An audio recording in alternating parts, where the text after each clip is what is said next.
du versement des aides. Monsieur le ministre, la parole est maintenant à Monsieur Alexis Corbière. S'adresse à Monsieur le Premier ministre.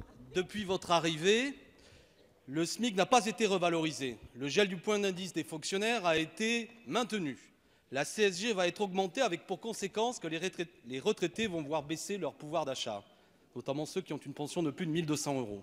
Surtout, une annonce de votre gouvernement a dernièrement choqué profondément le pays. Vous prévoyez, à partir du 1er octobre, de baisser de 5 € par mois le montant des allocations logement. Après les retraités, les fonctionnaires, les smicards, vous attaquez maintenant les plus pauvres.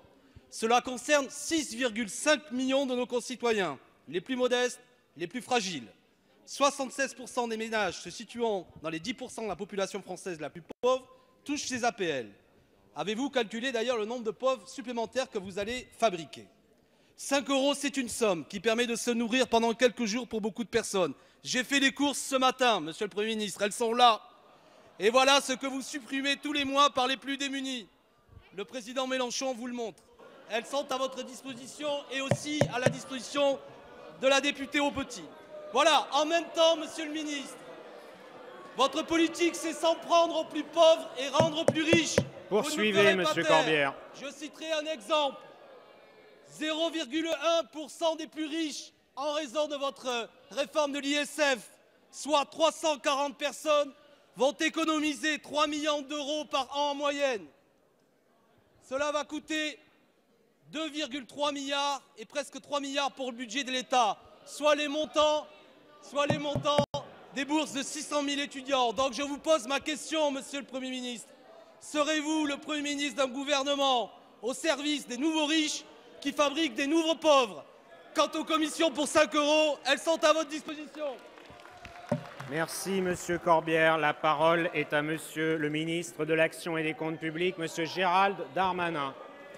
Monsieur Mes le chers Président, collègues, attendez, Monsieur le ministre. Mesdames et Messieurs les députés, Mes chers collègues, asseyez-vous, s'il vous plaît. Personne n'a le monopole du cœur, mais certains semblent avoir le monopole de la démagogie.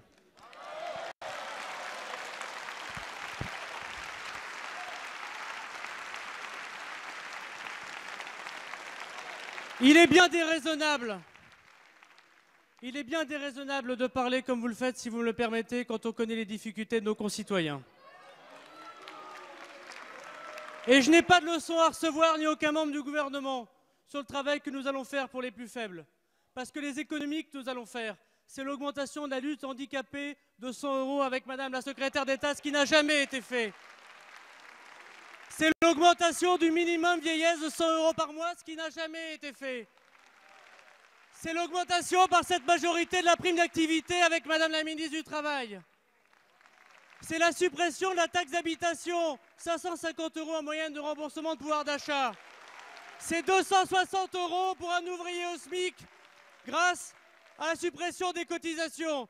Et moi, dans ma commune à Tourcoing, je les vois tous les jours, les gens qui font les courses. Et la démagogie aujourd'hui, c'est pas celle que vous croyez, c'est celle qui souligne, comme l'ensemble de la majorité, qu'il faut être courageux, qu'il faut faire des économies, qu'il faut baisser les impôts, qu'il faut relancer la croissance.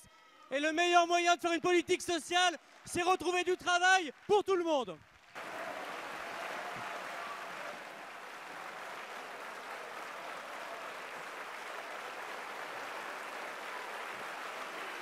Merci.